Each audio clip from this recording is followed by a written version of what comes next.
Hello, everyone. We're on the Galaxy Podcast, episode 2. So, on our first season, we are inviting expats who's living here in Mongolia and trying to develop the sectors that which they are working on. And also, we would like to talk about what they do during their free times, how their lifestyles are, and we would like to promote it to older people all over the world. And now, on our second episode, we have Miguel from Muchik. So we have been friends for around 10 years now, I think, and I would like to introduce you to Miguel. Yeah. Hi, I'm Miguel from Peru. I'm here in Mongolia, like 10 years. I'm a chef. So we would like to start with the first question, of course. I want to know, what made you come to Mongolia? It was interesting because I was living in Malaysia at the time, and it's a very hot country. So I was Googling what's Mongolia very cold. And then I was invited to come here for a cooking show. Oh. Yes.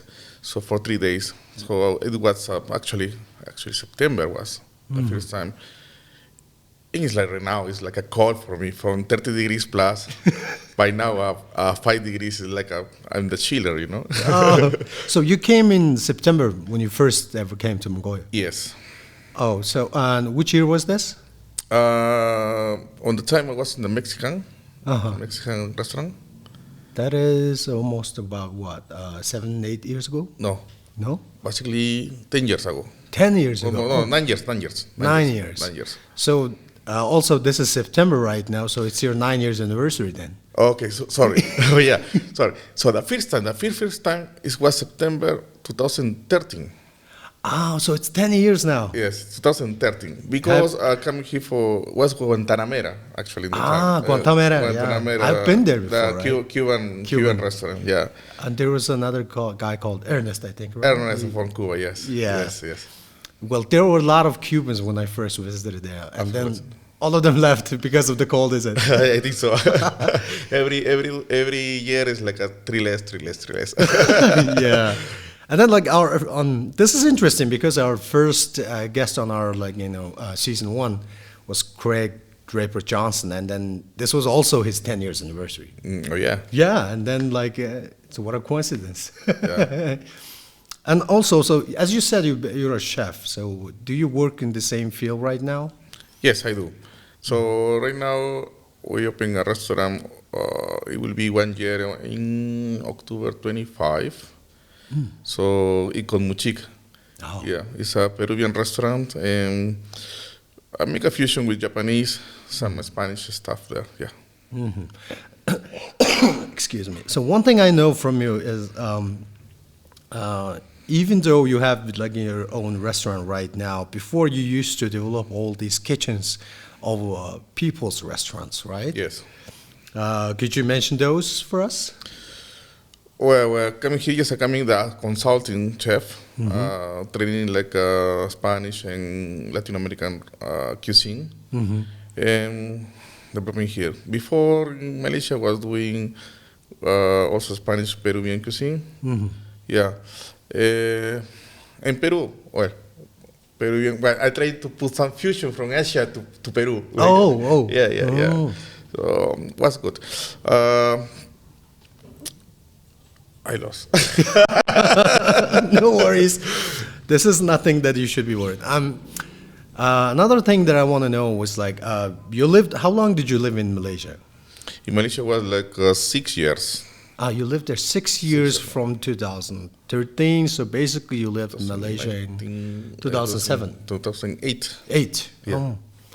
So that was your first foreign country, or you've lived in other countries? After degrees culinaries, I've been to Japan for 5 years. Then after that, go to Argentina for 1 year. Wow! Yeah, I was learning grills in there. After Argentina, I've been to Malaysia. In Malaysia, I was Singapore, Thai, something. So you've been to most of the Asian countries, learning their culinary and everything. Yes. That must be good, because I've tasted your food in Escobar. I've tasted your food in Nazca. I've tasted your food in Mexican. I think you were there in Mexico. I wasn't there in Mexico. Guantanamera. Where else? Beer House, maybe? Before I was a consulting. You were consulting, yeah, right? was there when we opened I the was business. there. I was the marketing guy Yes, there. yes, yes, And yes, I yes, remember, I think that It's a was the good- day we first met. Yes. It was a good time. Me Gustavito. I remember that, like, I remember those days when there was no such places that would make the clients line up to get a table. Yes. And Beer House is one of those places that Yes. I'm really proud of. Our kitchen was amazing, and then we had live music. Yes. Yeah. Yes, yes, yes, yes. Yeah, it's just near, right, in Twin Tower. It was one of the best memories that we had. So you're married. I'm married. Now, how many children do you have? We have two beautiful kids. Two beautiful kids. Yeah. Daughter, boy? Boy is 4, turning 5 in November, Uh-huh. and 2 turning 3 in February. Oh. Yeah. Boy and girl. Yeah. Boy and girl. Yeah. You know what they say in Mongolia if you have a boy and girl? Absolutely not. Yeah, you're a wealthy family. Oh, really? Yes. That's good. Yeah, they say like if you have a boy and a girl, you're a wealthy family. Nice. Nice to know that. Yeah. So I want to know, like, so you've been to Japan, you've been to Malaysia, you've been to Singapore, and then you came to Mongolia. What was your first impression when you, like, you know, there's a lot of culture change you're Yes. going to see, right? Especially you're from Peru. And then, Yes. like, what was your first impression when you landed in Mongolia? First of that is the weather.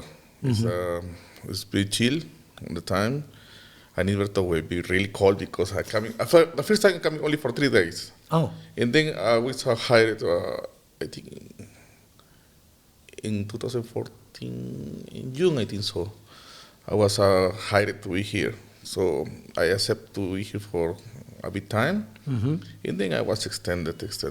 So for me, being to kitchen is like, on the time was lack of products. So I have to find, I have to import, I have to call people, even though from Malaysia, from Spain, from Japan, to bring me some products to try to cook it here. Yeah. well, like, one thing that I know for sure is, like, well, trying to hold the same tastes in the restaurant, especially in a landlocked country like Mongolia, which imports all of their products, like all of their materials from abroad. And then how did you go, like, you know, through all this? That's why I was started to meet people here in Mongolia, where the importers, and was difficult because it's like I want it for tomorrow or I want it for 3 days later. So I say you have to wait like a month. So yeah, you have to wait like 20 days. So this was for me a little bit tough, but I'm trying to manage what local products they have or what is in the market.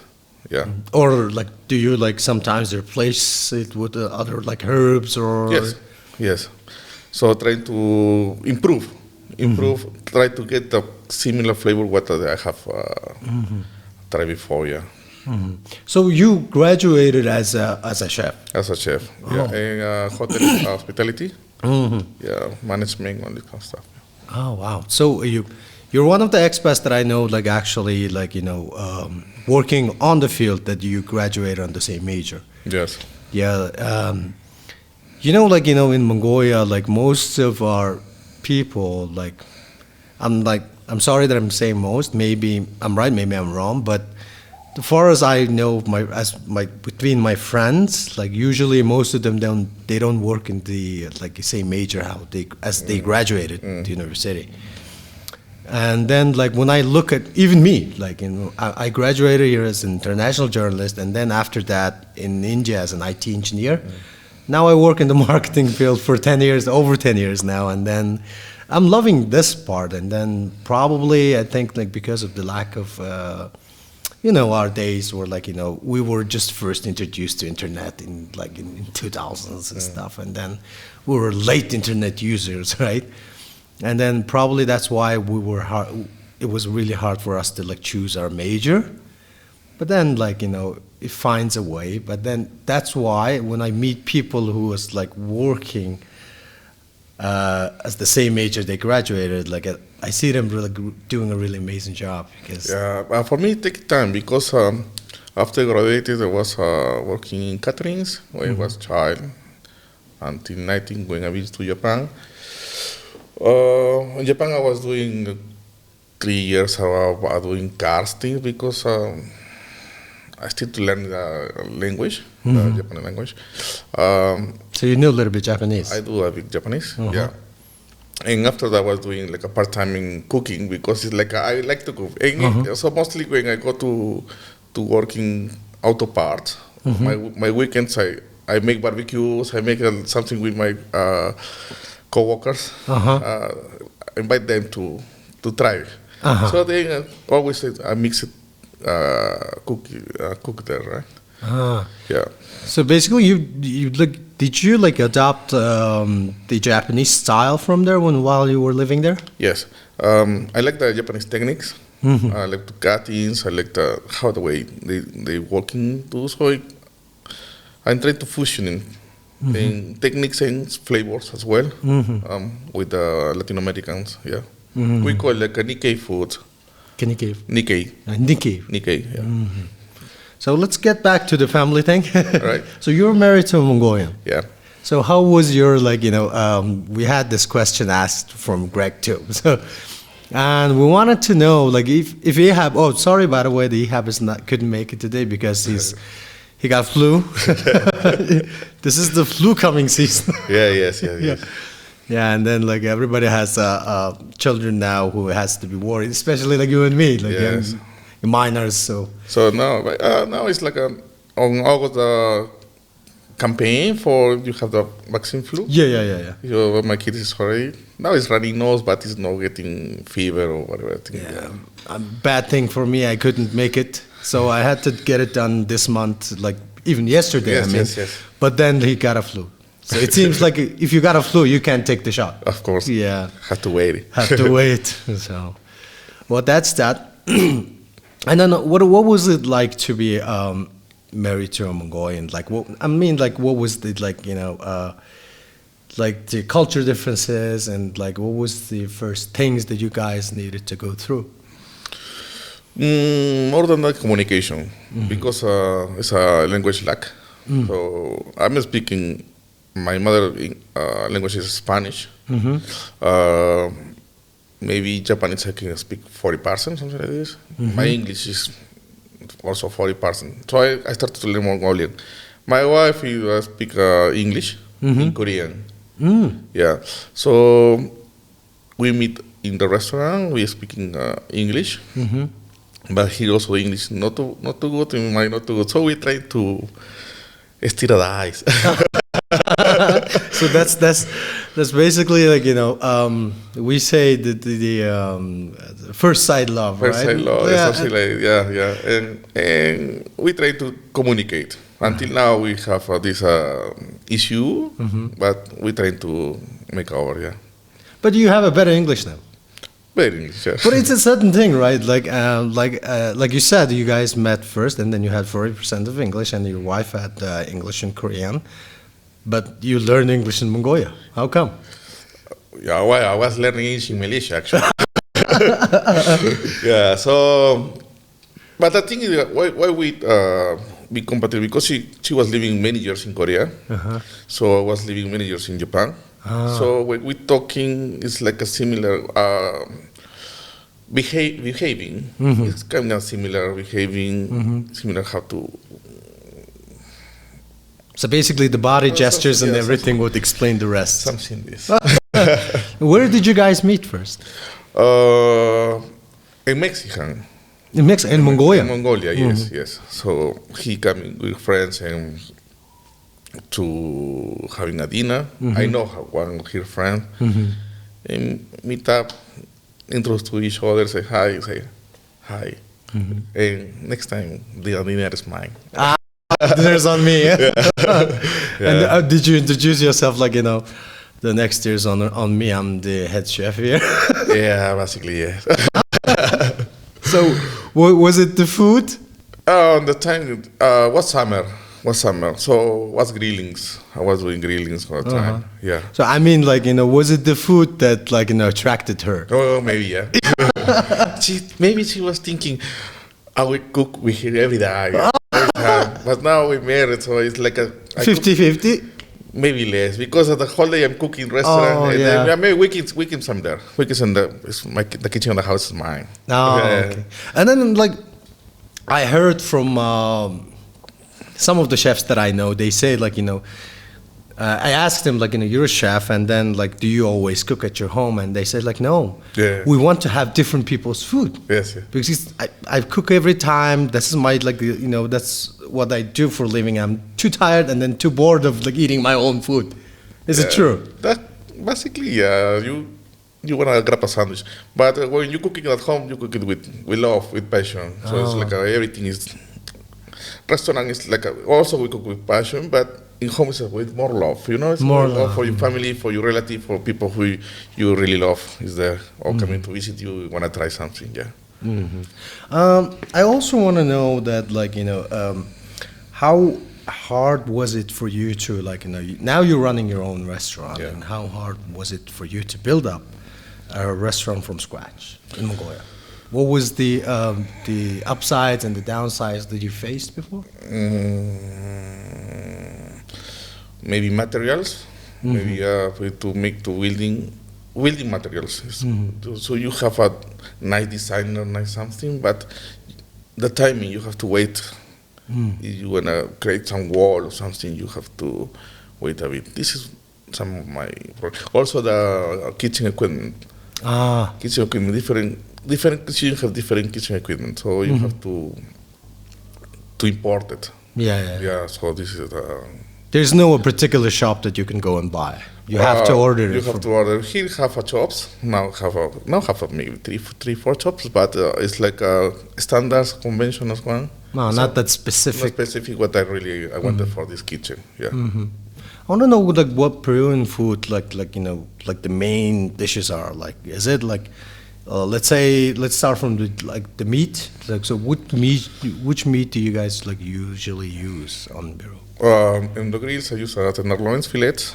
I use ribeyes. I use sirloins. So basically beef. Beef, yeah. Chickens. Anyway, can buy chicken, but the spices for marinate the chicken. So this is also we imported that product, as well as fish. Seafood. Seafood. So I coming from the seaside, the coast, and I like to cook seafood, fish. So also we have to import that in case you wanna. There is a frozen stuff, but it's kind of different if you have a fresh one. So we try to call maybe Korea to bring something fresh by plane. By plane. So from, like, getting, like, materials from Korea, I think it's, like, better than the others, right? Because it's gonna take like 2 hours. 2 hours. Basically, 1 day from you order. One and a half day when you order, the product is here. How is the pricing, like, you're getting it from Korea? Expensive though. For just when you wanna make something special, something really is pricey, but you can get it. So it's we can not get here. It's like we can get it, but it's pricey, yeah. And I heard that sometimes you can get the seafood, the fishes and octopus, I think, live. Yes. Coming in fried with ice. So coming octopus live, coming even though we call lemon salt fish. Lobsters. Lobsters. Lobsters coming live, yeah. So so we go back. You came to Mongolia in 2013, and you met your wife. And which year was that? It was since after 2000. You're counting. If your wife hears it, she's gonna. No, because it's many years already. It's like, 1, 2, 3. When I met him, when we were together, it's different. 2016, I met here. 2016, end of 2016, middle of 2016. So we started to be friends. After 1 year, hope you remember the anniversary. Wives don't like if you forget their anniversary. It was her birthday. Oh, Oh, that's easy. Yeah, That's a good one. You know? Yeah. Yeah, smart man. This is only one person at a time. Even economically, it's Yes, smart. All right. So, so you do you have Muchik, and then like I remember like you invited me to the place before it was open, and then Yes. showed around. I loved the place, even though I couldn't make it still after it opened. I will visit one day for sure, but I've eaten your food Yeah. many years. Yeah, many years. I loved the one that you made. Where was this? You know that the street called Morning Street? What was that place that you cooked food there? The stir fry beef. Yeah, no. What was the restaurant's name called? You did it with Antonio? Oh, Nazca? Nazca, right? Nazca. Oh, then you guys moved to there. Yeah, no, in Nazca I'm already split. No, Yeah, but like in those times, like I tried your food Oh, yeah. with wine, and then you brought in this. I think it was squid or what was it? Like with this soy saucy and okay. like pink. Lomo saltado. Oh yes, those were amazing, and I was like, oh my god, these are great. And then I visited with Graham. Yeah. Yeah. Yes. Those are the days, and then, yeah, like coming to think about it, like you've been involved in so many projects now. It's over like around somewhere around 8 or 10, is it? Something like this. Yeah. Yeah. So you do catering. I do catering. Yeah. Now, kids start to school, so it will start to October again catering. Mm-hmm. We started catering in October. Summer is almost catering outside, countryside, because it's summer. People like to go delivery, not like to cook at home. We are very hot. Yeah. So like, are there like like mostly like grilled foods or like what? Cold dishes? It depends. It depends. You see, indoors, mostly what is tapas, canapes, this kind of stuff. People sometimes like a buffet. We do buffets. Yeah. Also, Koreans or Japanese like seafood, so I do seafood. Yeah. So you arrived in Mongolia in 2013. So 2013 was, I remember that like, it was one of the tough years. Yes. Yeah, for expats and also it was the year that like most of the expats who was living here left. Living left. Yeah. Yeah. So why I come here? Because the owner of the companies, the company. Which company was it, if it's not secret? Silk Road. Oh, Silk Road, the beverage company, right? Yes, Silk Road. It's here, Miranda. Inge. Yes. Yeah. Eddie was my boss. Oh, you mean the Silk Road as a restaurant? Restaurant, yes, restaurant. So for someone, Peruvian was here. He contacted me. I was in Malaysia, and then said there is one guy bring here for try. And we met there in was a expo food in Singapore. And then he invited me to come here to Mongolia and cook something Peruvian. So we did the event for 2 days actually. It was just a special event or A something? special event, yeah. So it was the community here of Latin Americans, where I meet now with my friends now. Yeah. Americans people were living in the embassy, still with like a tour reminds here. And many old people with 20 years. Yeah, still. And then, okay, so you came here for a 3-day, and then what changed your mind to come to Mongolia? You could have got you were already settled in Malaysia for 5 years. Yeah. No, the thing I think was destiny. Because by destiny, you make your own destiny, right? Yeah. Absolutely. But I was in the first time I came here for visit for 3 days, and then I come back to Malaysia. I was doing Pisco Bar, what it was my bar restaurant there in Malaysia. It still is working.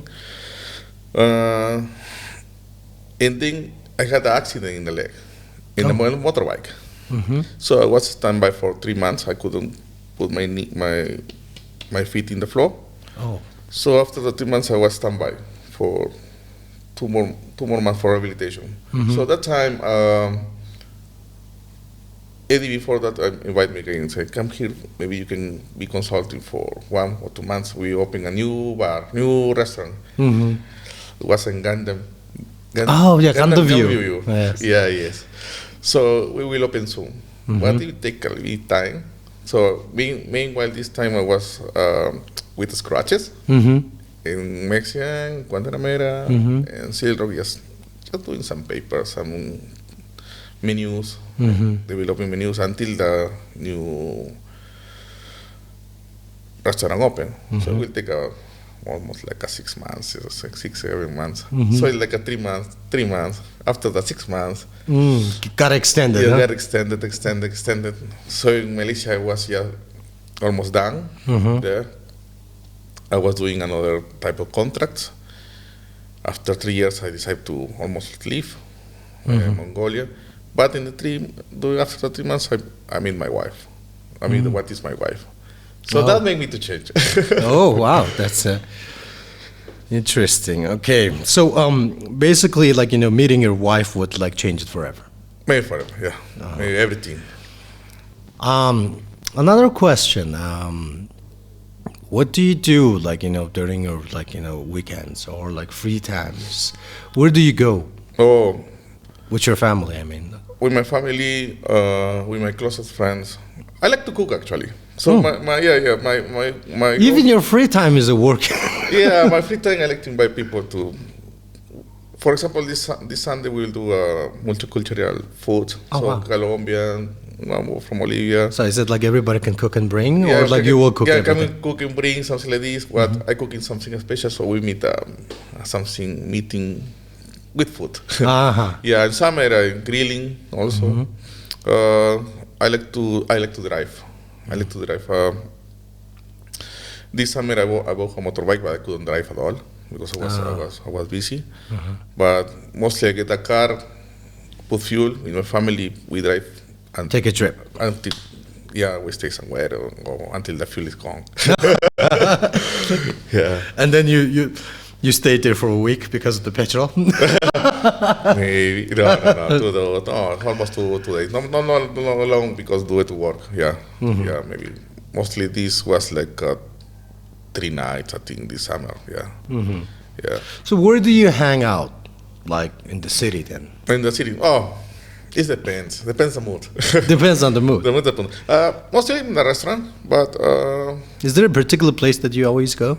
can say. Yeah, of course you Okay. can. Well, I like to go to Mint. Uh-huh. Yeah, I like to go to Mint. Props for Mint. Is it still secure there? I have security. Back to me. Yeah, great. As to Graham. So ladies and gentlemen, being here in Mongolia for 10 years, you get a credit from Mint. Yeah. And then I like to hang out with the hub. We're doing sometimes a salsa parties here in front, here 976. Yeah, I remember you guys, Yehab was one of the creators of, like, promoters of, first promoters, Yeah. I mean, of the salsa Yes. community here, right? And then I used to see you there probably in most of the salsa events. Most of the salsa events, yeah. So what do you think? But I don't dancing, huh? Yes, you do. So What does he have to? he dancing. He does. I just like to check, to talk about. That's it. Yeah. Okay, so was there a moment when you started living here in Mongolia, like, was there a moment that, like, you wanted to leave? Yeah, sometimes it's I don't know. It's like a cold. When it's very cold, sometimes it's cold plus stress plus the traffic. The traffic is traffic for me is the most heavy thing here. It takes me hours, To be in time also is to take me more hours. So yeah, this is sometimes and then I beat a little bit bureaucracy. Yeah, bureaucracy. I say. What? Too much papers Oh, yeah. to sign, to everything have to, and you take maybe waste a lot of time. This is what I don't like from here. Yeah, especially like, running a business, right? Yes. Then you would have to do all these documents, Yes, all and you these have to go- paperwork. even though it's not in one place, you have to go to A to Z, to many places to just to get one paper. Yeah. This is. And then I heard that, like, Mongolia is actually not working for expats who's living here. Sorry. Do you know the Mongolia application? Oh yes. So I heard that it's not working for expats. Not working for expats. And I heard that, like, Ehab, for example, like he had an ID number, and then he figured out that, like, someone not someone, like Mongolia gave him a Mongolian ID. Yes, yes. And then he couldn't do anything because he was a foreigner. Yes. And then that makes you guys to, like, do more paperwork because it's not digitalized. Yes, yes. Even though I have a family visa too, so everything, if I want to buy a car, for example, I have to bring my wife or something like this to go through her. Yeah, go through her or something. But I have a little bit special plus because investment. So it helped me a little bit, but always I have to be with my local partner. Yeah. Even though to make a business, I cannot make a business with 100% mine because I need a local to be represented. We bought a house 2-3 months ago, and well, the land cannot be mine. Only the building. So the land is for locals only. Ta-da! Still hot. Yeah, let's take a sip of the coffee.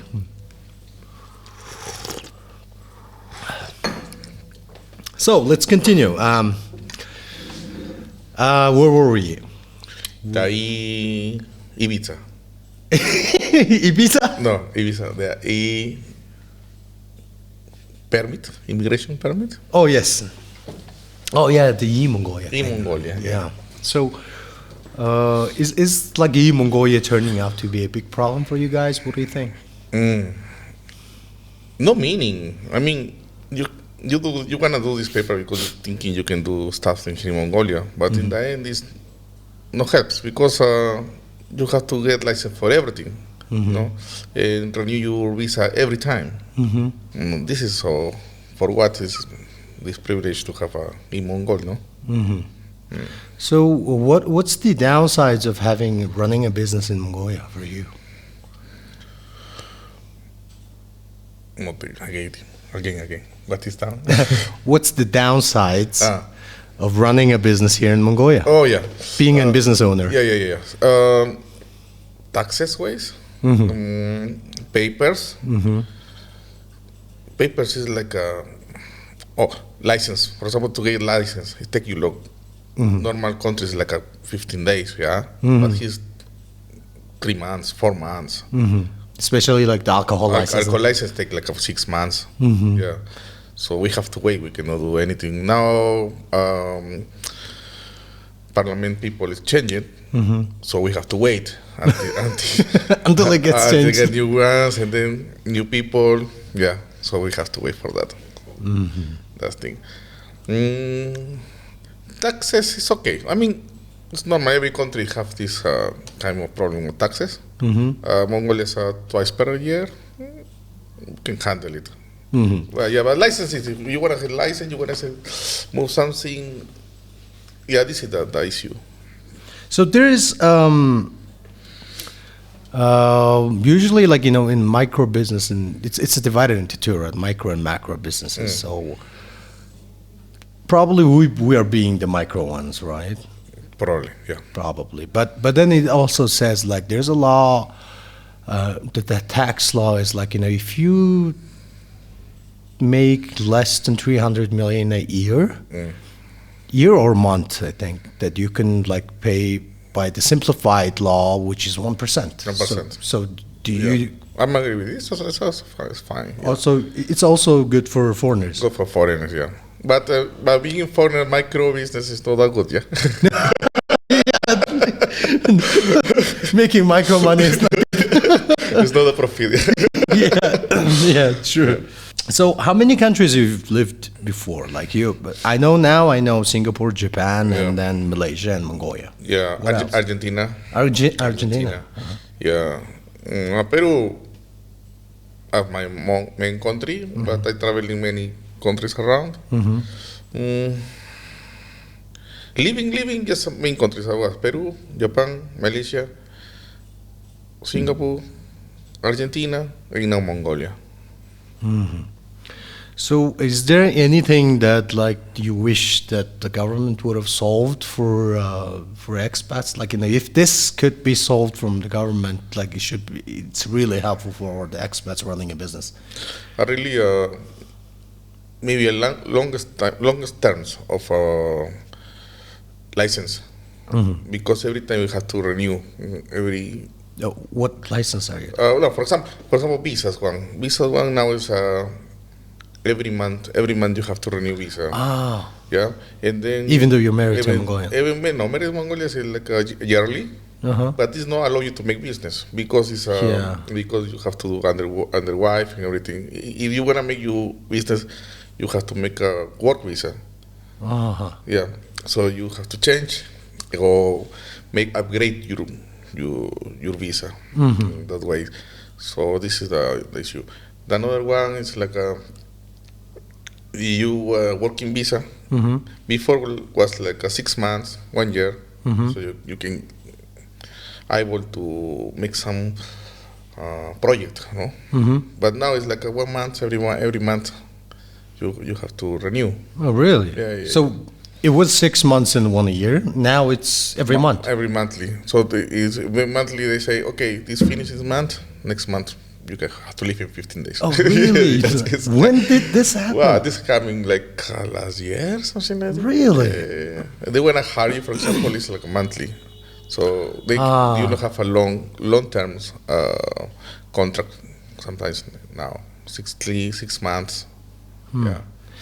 Obviously, that's not going to help the business environment. Yeah. Now you want to invest. I think I don't know how much millions is now. I think it's like $200,000, $250,000 per deposit in the bank. To run a business or like to be. You want to make a own business. You have to have some whole account, right? So it's like $250,000. Yeah, to put in hold in the bank. Oh, wow. Yeah. Well, is this a new law or look, it was there? Yes, it was there. Now I think increased the money. Before was a little lower, but now, yeah. But here is still okay. In Malaysia, it's like $500,000. You wanna make your own company, as a foreigner. Oh, really? Yeah. That's not bad. It's not that bad. But Malaysia is a costly place. Still life, yeah. Yeah. And then like, let's say like comparing to the rest of the countries that you've been, right? Like Japan, Singapore, Malaysia, and everything. What's the upside? What's the good sides of Mongolia? Like, what do you think Mongolia has better than these countries? Okay. Mongolia. You have nothing. Has. I like Mongolia. It's a secure country. Security country. It's you can work. Well, I don't know. No hazards. No hazards in Mongolia. So like different countries, like you can stealing your thing, stuff. Here is they have some. Yeah, of course. You got some dodgy place, but not regular. Not regular. Yeah, it's fine. Yeah. Yeah, which that kind of stuff is like, probably I'm pretty sure it's like in every country in the world, right? But then you're saying that it's lesser here. It's lesser here, yeah. What else? The countryside, I like it. In summer. Yeah, in summer. Yeah. Because you like to take a trip to the countryside. Yeah. What was your favorite province that you've been to? The best sightseeing place you have experienced till now? Until now. This is the last one I've been with our friend Greg. We go to Bayangulgi. Bayangulgi, you mean Altai? Yeah, we go. This trip was amazing. Amazing. The view was amazing. So did you go up to the peak? We go middle maybe. No, we not reached the peak. Halfway there. Halfway there. Yeah. It was very nice. So did you saw the mountains and then did you see the Milk River? Yes, and then the bikes also. Yeah. Yeah, this is they say like if you visit Ulgi, you can see a lot of seasons. Yes, absolutely, yes. Yeah, in summertime you can see somewhere around 4 seasons you can see in maybe one day. Yes, one day, yeah. because it was in the morning was beautiful, after was windy, after was very hot like a hell. And the mountain has a snow. Yeah, and the mountain has snow, and it's like right now like a winter. We know winter now, yeah. Yeah, we're autumn. So, what would you be like if let's say you want to put out a message out there to the world about Mongolia? Then what would it be? Oh, come Mongolia, visit and try. It's an extreme place. Yes, let's try. No, come and try, because description, everyone have different description of different countries too, for Mongolian too. So it's like if I tell you something, maybe other people will tell you something. So for me, I have a good experience in here. No regrets. And I'm really, I invite people to come to try to Mongolia. Yeah, enjoy. Enjoy. So where do you usually go, like during your, if you say like you take a vacation and then you want to visit other countries, where would you go? Where do you usually go? Or explore some new places, maybe? Maybe now, I like Malaysia actually, to be honest. I like Thailand. I like the beach side. I like the beach. Yeah. So this is that's the downside in Mongolia. Yeah, the downside. Yeah. Have you been to a lake called Hergas? Lake of Herat. Where is it? It's a lake. You've been to Ost province? Huskul. You've been to Huskul, but like Ost province is like the west side, and then like you would there's a lake with white rocks on it, a beach with a lot of white rocks. That it almost looks like an ocean. I went the beach where it's beside lake where beside is a volcano. This one? No, it's called Hergas. Oh, Heras. It's in Ost province. No. So you should. That's a place that I would like suggest you to try, because like you love beaches, and then it's an amazing place. Like have waves. Yeah, it has waves. Yeah. Yes, and then like even for us, like for the locals, right? We discovered the place very late. I think 4 or 5 years ago, people started traveling to this place a lot. Oh yeah. And then there was a movie released, which was shot in that place. You will, like, some of the people knew about the place, of course, but it was not like mostly spread like Huskul, right? Okay. Huskul is pretty famous here. Yep. But then that lake is like bigger than Huskul. That Oh, you couldn't see the end. Oh. That's why they say like it's almost an ocean. Yeah. Yeah, and then like I would suggest you to visit that place, and you would love that place with your family. Nice. Yeah. I've been one lake also. I don't remember where it's like a sand, like a beach. Sand like a beach. Was it near? Wasn't near. I don't remember. It's like I go to Arhanga, I go through away over there. And there also this is a lake I couldn't see, maybe the lake. I couldn't see the another shore. Oh, really? Yeah. Wood Lake. Oh, probably. I'll figure it out. Yes. So, which tradition do you like from Mongolia? What tradition was really interesting to you? Like, we have lunar years, we have Naram, and then even though, like, have you been to all these, like, family meetings, reunion meetings, Yes. and then you would find out this, like, really ancient traditions that you would, like, figure it really interesting. What was that, your experience? Sagansar. I like Sagansar. People come and eating a lot of Boats. So I customize my boats. Oh, like you customize like a Miguel's boat. Because, yeah. So I like that event. The basic the tradition and idea behind Tsangasar, right? To respect the elders. Respect the elders, yeah. Because everything, that's true. We going everything to not celebrating the papa's home. Before was a grandmom home. Everybody visit them, no? Yeah, now I think it's the papa's time because grandmother passed away. So this is the time. So, but I'm happy with that because of many people. Yeah, exactly. Like this. I'm a man. Usually, like we want to, as we spoke with Greg last time, we found out, like even Ehab was mentioning that having a friend in foreign country is very difficult because, like, they leave and then you, like, stay alone again. Yes. And then Ehab was mentioning, like, no, I'm not gonna do this anymore. And then we, with like 5 years, then we're friends. And what's in your case? Same ways. So we have same as you. We are friends like 10 years. With Greg, maybe 8 years. When I meet Greg. Some Peruvians people what is here like before than me, they're living here more than 20 years, 30 years in here.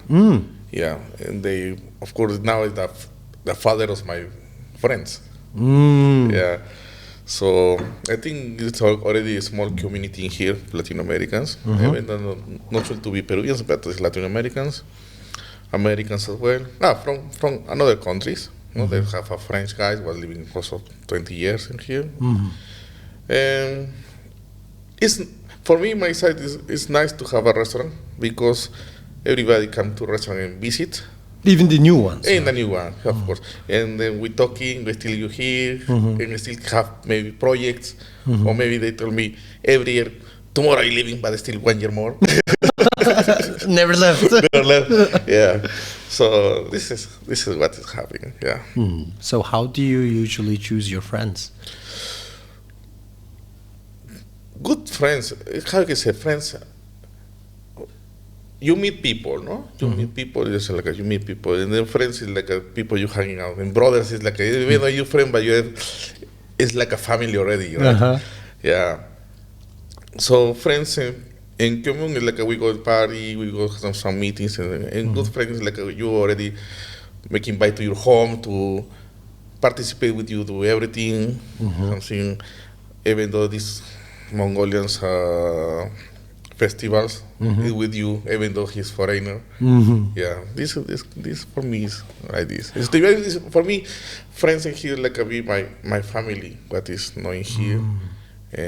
Cousins and relatives. Yeah, something like this. So we are friends and my brothers, no?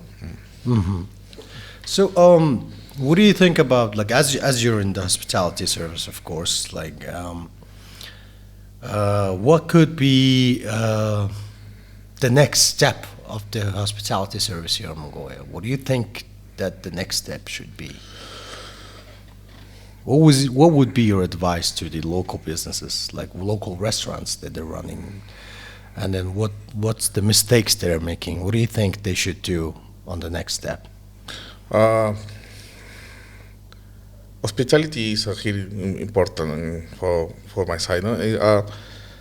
In Mongolia, I think we need to improve more on that, in that side. Yeah. You mean the service side? Service side, even though cooking times also, so maybe really university for that or academy for this to be a career or that, not like a part-time team or no, because here is like being in this career is like people thinking it's part-time. I will cook, or I will be waiter for till they leave. For seasons, right? Yeah. So when everything is okay, you're running, and they say, okay, bye. Now I have to take my class. Yes. So is it hard for you to, like, handle the human resource here? Yeah, human resource, yeah. Human resource here is a bit tough, yeah. I think so, yeah.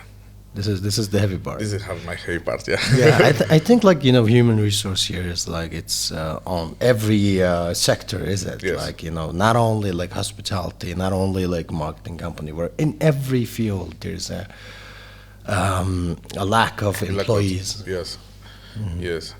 And that's why it's like maybe you can have, you are foreigner, no? We have 3 guys from Myanmar or from somewhere they come here 1 year, but will be super expensive. It's very expensive. Yeah. And then like for all these international schools, right? Like they invite these teachers, as we mentioned on the episode 1, and like in order to have a high quality like education on their school, so you hire these all expensive employees from abroad, and then the challenge is not only Mongolia, the challenge is China, and in all these countries, they also want to have these teachers. Yes. And then the price goes up. Yes. So it's the same thing for you. Like you would want to bring all these people from Myanmar or wherever, right? But then the cost of the food will be higher. Food will be higher. Of course. At least you have a huge restaurant with a full packet every day. Wow, why not, right? Yeah. Why not? But no, it's like every day is challenging. I think it's not bad, but it's like have to think about. Yeah. So, what do you? Maybe can be itself can be interchange. We will work like if some Mongolians go there and then some another country come here to get experience. To get experience in this way, this can help. Why not? Probably this could be a good opportunity from both countries to travel and see other countries. Yes, right? of course. And then, okay, so that's that. Another thing. So this is a question I wanted to ask on every episode. What was the funniest moment that you had in Mongolia? Like, what was the, like, you laughed so hard, like, that you experienced on yourself? When I driving. What? When I driving. Okay, what happened? So when I driving, it's like you're driving through, and then in front of you is like 2 cars stop on you. You is like who is left or who is right? Who is going through, right? So like everybody is like stuck, this is my thing, is like a jumping and laughing, it's like what I will do, for me this experience I like. I'm also Mongolia have many funny things, Yeah. Just tell me a story that you had, like because of maybe traditions that you didn't understand, maybe because of the superstitions that you experienced. Yeah. Last time, when the apartment we was living there. So so every time, because I have a garage, but when I'm running, I put my car outside. And last time I was going out and left my kid from the kindergarten. And suddenly it's like it's raining, and then one girl in the morning throwing milk. What happened to you? You thought it's raining? Yes, and it's like all my car white, hey, she's still doing. You shouted at them, but then it's still. Yes. Oh my God! Jumping on the time, but I said, And it ruins the garden. Like that's the experience that like not only you, the locals have. So that's like this is a thing that like it's nice of you bringing this because this is actually started from the nomad family. Okay. This is something that you should do if you live in a gear. Okay. Not in an apartment. Yes. And then I think was in the sixth floor or seventh. It was tall, so it's like a lot of milk. It's not like a drop. It's a lot. My car was white. A lot of thick milk coming up. Yes. Sometimes it's milk, sometimes it's milk tea. Yeah. And then like usually these are things that you were supposed to like. They say like your mother, the wife of the family, does throw the milk and the milk tea. Yeah. To wish best and like for the family, for the future. Yeah, this is later they are gonna explain then, to me, but not for top people. Yeah, not on top of people, and then not inside an apartment. You shouldn't do it in an apartment. I mean, outside in a garden you can do, right? Yeah, and people's car. Yeah, people's car. Yeah, maybe it was winter. It's cold and just sleep. Yeah. Okay, that was that, and if. Let's say if you were not a chef, who would you be? Did you have any dreams when you were a kid Yeah. that like I wanted to be this? I wanna be racer cars.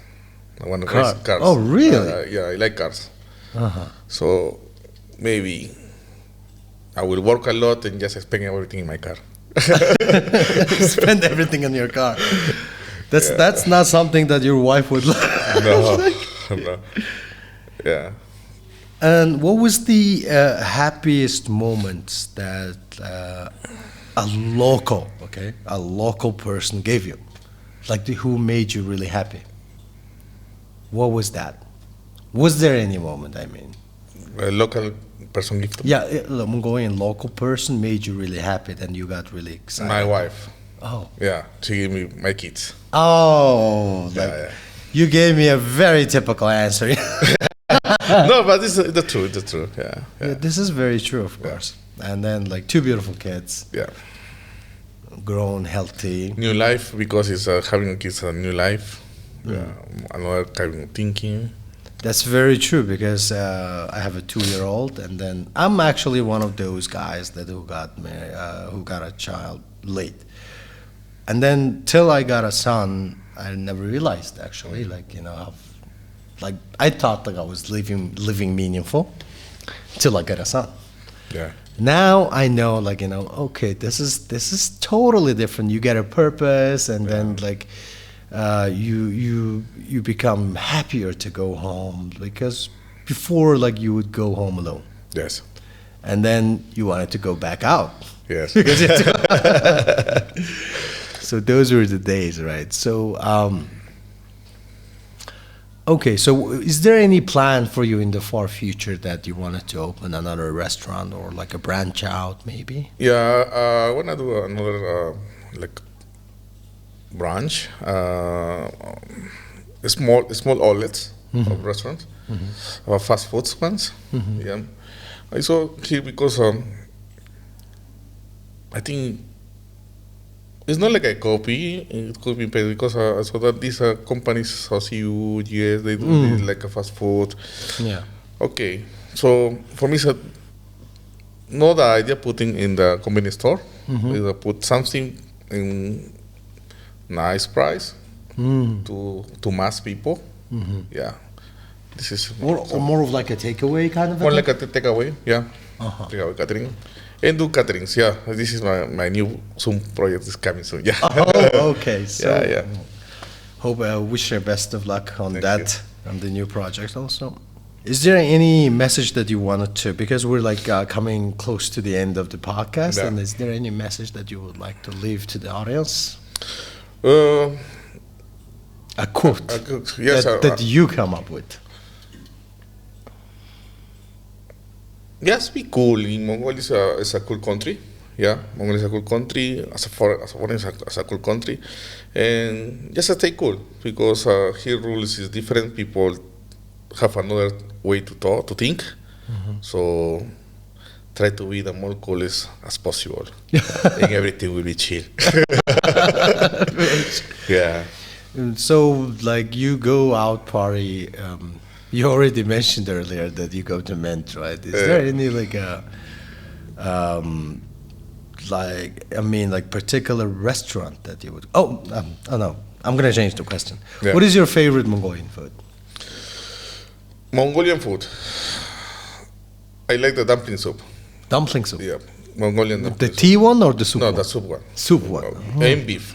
And beef. And beef. I don't like too much lamb. So, and beef. This is my I like also the hoshor. Hoshor. The hoshor, beef hoshor. Everything includes beef, you love. Yes. So the rest of the dishes are actually mutton, right? Yes. Like horhog is mutton. Yeah. Like, I tried one horhon, but a countryside horhon, where this like from the scratch, kill the lamb and then make it maybe in 1 hour ready. he found out that we're not recording. You're a liar. You're not recording. You want to test me.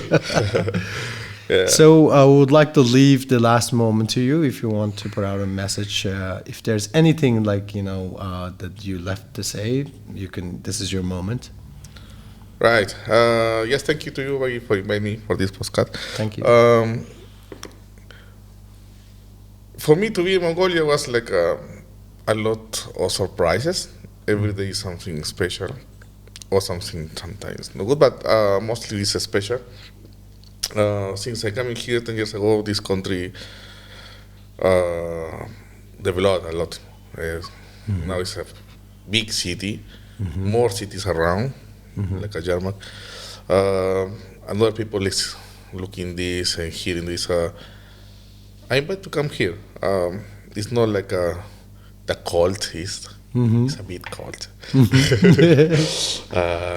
And you will discover many happiness in here, beautiful places, nice people, nice places to see. Yeah. Just come and try. Thank you. Okay. So thank you for being on our podcast, Welcome. episode 2. Okay, ladies and gentlemen, our season 1, episode 2, we had Miguel as our guest. Thank you for watching, and don't forget to subscribe and press the bell button. So that wouldn't cost you anything, but it helps a lot to us. Goodbye.